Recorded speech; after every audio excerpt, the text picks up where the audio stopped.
CJI Chandrachud ने भाजपा के खेल को एक ही झटके में फेल कर दिया। भाजपा ने पूरा प्लान बना लिया था कि अगर सुप्रीम कोर्ट चंडीगढ़ मेयर पद चुनाव को कैंसिल कर देगा तो फिर से चुनाव होंगे, और फिर से चुनाव होंगे तो आम आदमी पार्टी के 3 पार्षद भाजपा ज्वाइन कर चुके हैं। तो प्लान तो तगड़ा बनाया गया, लेकिन यहीं पर भारतीय जनता पार्टी बुरा फंस गई, क्योंकि बीजेपी जहां तक सोचती है उसके कई गुना आगे सीजेआई चंद्रचूड़ सोचते हैं।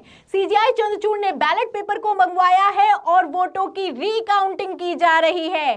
सुप्रीम कोर्ट ने फैसला लिया है कि जो क्रॉस के निशान बनाए गए हैं उन क्रॉस के निशानों को नजरअंदाज करके एक बार फिर से वोटों की काउंटिंग की जाएगी, और दोबारा से वोटों की काउंटिंग होगी तो इंडिया गठबंधन जीत जाएगा और दोबारा से चुनाव नहीं करवाया जाएगा। क्या खबर निकलकर सामने आई है और इस खबर ने कैसे भारतीय जनता पार्टी को तगड़ा झटका दिया है, मैं आपको दिखाती हूं। खबर आप देखिए न्यूज़ 24 की। देखिए, इसमें लिखा है कि सुप्रीम कोर्ट ने लिया बड़ा फैसला, चंडीगढ़ में नहीं होगा मेयर चुनाव, कोर्ट ने मंगवाया बैलेट पेपर, सुप्रीम कोर्ट में होगी काउंटिंग, मसीह के निशान को नजरअंदाज करेंगे। तो पीठासीन अधिकारी ने जो क्रॉस के निशान लगाए थे उनको नजरअंदाज किया जाएगा और निशान नजरअंदाज करके फिर से काउंटिंग होगी, और ये काउंटिंग कोई और नहीं करने वाला है, सीजेआई चंद्रचूड़ खुद करने वाले हैं। एक एक बैलेट पेपर को सीजेआई चंद्रचूड़ खुद चेक कर रहे हैं, और जो चुनाव का नतीजा है वो पलट सकता है। तो भारतीय जनता पार्टी बहुत बुरी तरीके से फंस चुकी है। आप जानते हैं कि कल जब पेशी होने वाली थी पीठासीन अधिकारी अनिल मसीह की, उसके ठीक एक दिन पहले जो मेयर बनाया गया था भारतीय जनता पार्टी का, उसने इस्तीफा दे दिया। खबर देखिए, खबर में लिखा है कि Chandigarh mayor resign. Supreme court की सुनवाई से पहले बीजेपी के मनोज सोनकर ने चंडीगढ़ मेयर पद से इस्तीफा दे दिया। तो ठीक एक दिन पहले ये इस्तीफा दिया गया, और उसी ठीक एक दिन पहले आम आदमी पार्टी के 3 पार्षदों ने भारतीय जनता पार्टी को ज्वाइन कर लिया। आप तस्वीरें देख सकते हैं कि किस तरीके से बीजेपी का पटका डालकर विक्ट्री का सिंबल दिखाया जा रहा है। तो चंडीगढ़ में बड़ा उलटफेर बीजेपी ने किया तो, लेकिन ये होकर भी नहीं हो सका, क्योंकि सुप्रीम कोर्ट में ये मुद्दा उठाएगा और सुप्रीम कोर्ट पार्षदों की जो खरीद फरोख्त की जा रही है उसके खिलाफ खड़ा हो गया। सीजेआई चंद्रचूड़ नाराज दिखाई दिए। क्या कहा गया, देखिए, खबर में लिखा है एबीपी की कि मतपत्रों और मतगणना की पूरी वीडियो रिकॉर्डिंग का होगा अवलोकन। सोमवार को उच्चतम न्यायालय ने खरीद फरोख्त होने का जिक्र करते हुए कहा कि वह मंगलवार को चंडीगढ़ महापौर चुनाव के मतपत्रों और मतगणना के दिन की पूरी वीडियोग्राफी का अवलोकन करेगा। न्यायालय ने कहा है कि नए सिरे से मतदान का आदेश देने के बजाय वह पहले ही डाले गए वोटों के आधार पर नतीजे घोषित करने पर विचार कर सकता है। तो फैसला निकलकर सामने आ सकता है कि दोबारा से चुनाव ना हो, और दोबारा से अगर चुनाव नहीं हुए तो जो बीजेपी खरीद फरोख्त कर रही है, जो पार्षद इधर से उधर जा रहे हैं, सारा खेल धरा का धरा रह जाएगा। आगे देखिए, इसमें खबर में यह भी लिखा हुआ है कि अदालत ने पंजाब एवं हरियाणा उच्च न्यायालय के रजिस्ट्रार जनरल को रिकॉर्ड सुरक्षित रूप से दिल्ली लाने के लिए एक न्यायिक अधिकारी नियुक्त करने का भी निर्देश दिया है। तो सीजेआई चंद्रचूड़ को बिल्कुल भी भरोसा नहीं है। उन्होंने एक तो बैलेट पेपर मंगवाए हैं, और बैलेट पेपर मंगवाए हैं, रिकाउंटिंग होगी तो जाहिर सी बात है फैसला यही निकलकर सामने आने वाला है कि दोबारा से चुनाव नहीं होंगे, पहली बात। और दूसरी बात यहां पर यह है कि उनको भरोसा बिल्कुल भी नहीं है। इसके लिए एक अधिकारी को नियुक्त किया गया है जो कि बैलेट पेपर जाएगा लेने के लिए, और बैलेट पेपर अपनी निगरानी में दिल्ली लेकर आएगा। तो कैसे फंसती हुई नजर आ रही है भारतीय जनता पार्टी, और भारतीय जनता पार्टी के हर एक खेल को सीजेआई चंद्रचूड़ कितना समझते हैं, ये यहां पर इस खबर में गौर करने वाली बात है। वैसे मैं अगर आपको बता दूं कि अगर वो जो पीठासीन अधिकारी ने जो वोट कैंसिल किए थे उन्हें वैध करार दे दिया जाएगा तो क्या होगा, तो मैं फटाफट से आपको वोटों का गणित बता देती हूं। देखिए, इसमें अगर देखा जाए तो जीत के लिए जरूरी वोट होते हैं 19, बीजेपी के पास हैं 16, कांग्रेस प्लस आप के पास है 20 वोट, गठबंधन के रद्द हुए वोट 8 है और वैध वोट किए गए 12, यानी कि 12 वोट उनको वैध कर दिए गए थे, और भारतीय जनता पार्टी को 16 वोट मिले थे। 20 वोटों में से 8 वोट कैंसिल कर दिए गए थे,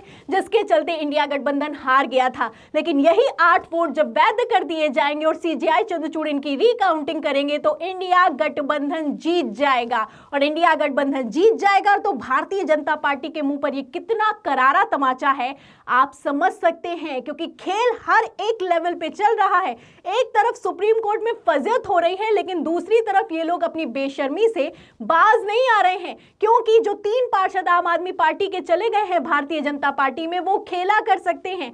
उसके वोटों की गणित भी मैं आपको बता देती हूँ। देखिए, अब अगर बात की जाए, जब 3 पार्षद चले गए हैं तो देखिए इसमें लिखा है कि एनडीए के पास अब पार्षद है, बीजेपी के पार्षद है 14, आम आदमी पार्टी से आए पार्षद है 3 और सांसद का वोट है 1 और अकाली दल का पार्षद का वोट है 1। इससे एनडीए के पास टोटल वोट हो जाते हैं 19। अगर इंडिया गठबंधन की बात की जाए तो इसमें देखिए आम आदमी पार्टी के पार्षद है 13 और बीजेपी में गए 3 पार्षद को हटा दिया जाए और कांग्रेस के 7 पार्षदों को अगर जोड़ दिया जाए तो इंडिया गठबंधन के पास सिर्फ और सिर्फ बचते हैं 17। तो 20 से 17 पर आ गए हैं और बीजेपी 19 पर आ गई है 16 से। तो खेला तो है, अगर चुनाव दोबारा से हुआ तो बीजेपी ने पूरा एजेंडा सेट कर लिया है।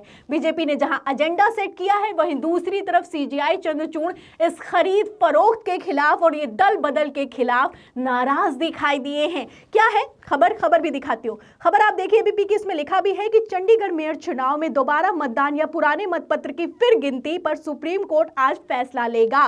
कोर्ट ने सोमवार को निर्वाचन अधिकारी अनिल मसीह से कड़े सवाल पूछे थे। साथ ही पंजाब हरियाणा हाईकोर्ट में जमा बैलेट पेपर और रिकॉर्ड अपने पास तलब किया था। आज दोपहर 2 बजे यह तय होगा कि खराब किए गए पुराने मतपत्र की गिनती होगी दोबारा या फिर कि दोबारा से मतदान होगा। कोर्ट ने इस बात पर चिंता जताई थी कि चंडीगढ़ के पार्षद दल बदल कर रहे हैं। इसके साथ ही निर्वाचन अधिकारी के खिलाफ कार्रवाई पर भी कोर्ट आज फैसला लेगा।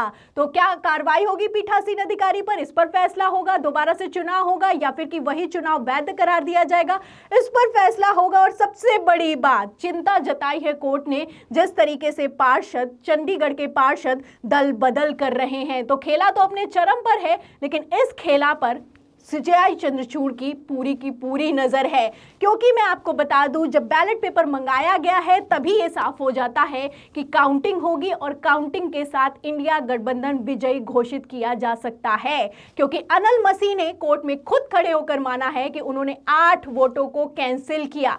सीजेआई चंद्रचूड़ सख्त हुए, अनिल मसीह ने सब कुछ उगल दिया। तो क्या कुछ हुआ था सुप्रीम कोर्ट में, वीडियो देखिए। Mr. Masi, I'm asking you questions. If I find that you are not giving me a truthful answer, you'll be prosecuted. Every word which you say, you'll be held liable for what you say. So, you're not in a political contest, you are in a court of law. Please understand that. Did you, first answer yes or no, did you put an X mark on certain ballot papers or did you not put it? Yes, I marked on the decreased. Alright, how many ballot papers did you put an X mark on? It was around 8, sir. So 8 ballot papers you put an X mark, Yeah. right? Don't accept. तो सुना आपने, CJI Chandrachud भयंकर गुस्से में दिखाई दिए। लगातार उन्होंने खुद इंटरव्यू किया है और किस तरीके से एक्शन मोड में दिखाई दे रहे हैं, आप उनके बयान से अंदाजा लगा सकते हैं। जब पहला सवाल भर करते हैं सीजेआई चंद्रचूड़, तभी अंग्रेजी में कहते हैं, मैं आपको हिंदी में बताती हूं। उनका कहना है कि मिस्टर मसीह, मैं आपसे सवाल कर रहा हूं, आप सच्चाई से जवाब दीजिएगा और अगर सच्चाई से जवाब नहीं दिया तो आपको दोषी करार दे दिया जाएगा। तो पहले ही चेतावनी दे दी थी। फिर उसके बाद सीजेआई चंद्रचूड़ सवाल करते हैं कि क्या आपने क्रॉस के निशान लगाए हैं, हां या नहीं में जवाब दीजिएगा। तो मसीह बोलते हैं हां मैंने लगाए हैं। कितने वोट कैंसिल किए हैं? तो कहना है कि मैंने 8 वोट कैंसिल किए हैं। तो अनिल मसीह ने खुद कबूल कर लिया है कि उन्होंने क्या किया है। वीडियोग्राफी भी मौजूद है और सीजेआई चंद्रचूड़ पहले ही कह चुके हैं कि चंडीगढ़ मेयर पद चुनाव में लोकतंत्र की हत्या हुई है। अब जब लोकतंत्र की हत्या हुई है, सीजेआई चंद्रचूड़ की ये नजर में है, तो जाहिर सी बात है कि उसी चुनाव को वैध करार दिया जाएगा। फिलहाल आपको क्या लगता है, वो जो चुनाव हुआ है जिसमें 8 वोट कैंसिल हुए, वो वैध करार दिया जाएगा या फिर कि चंडीगढ़ मेयर पद चुनाव फिर से दोबारा होगा? आपकी क्या राय है, हमें कमेंट बॉक्स में जरूर लिखें। वीडियो को ज्यादा से ज्यादा शेयर करें, सब्सक्राइबर बटन दबाएं, हमारे चैनल को लाइक करें, ज्वाइन करें। फिर मिलते हैं अगली खबर के साथ, तब तक के लिए धन्यवाद।